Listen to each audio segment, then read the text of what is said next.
नगरपंचायत आणि नगर परिषद निवडणुकीमध्ये भाजपने सेंचुरी केलेली आहे। निवडणुकीआधीच भाजपच्या 100 नगरसेवकांची बिनविरोध निवड झालेली आहे।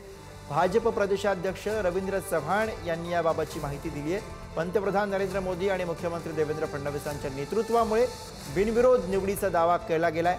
आज अर्ज मागे घेण्याच्या शेवटच्या दिवशी बिनविरोध निवड झालेली आहे। तर याबाबतचे काही महत्त्वाचे मुद्दे आपण पाहूया। निवडणुकीआधीच भाजपच्या 100 नगरसेवकांची बिनविरोध निवड झालेली आहे।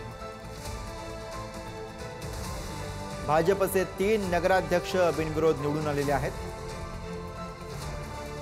कोकण विभागामध्ये 4 नगरसेवक बिनविरोध निवडून आलेत।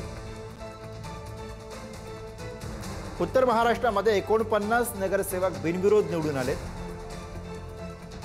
पश्चिम महाराष्ट्रामध्ये 41, तर मराठवाड्यामध्ये 3 नगरसेवकांची बिनविरोध निवड। विदर्भामध्ये 3 नगरसेवक बिनविरोध निवडून आले।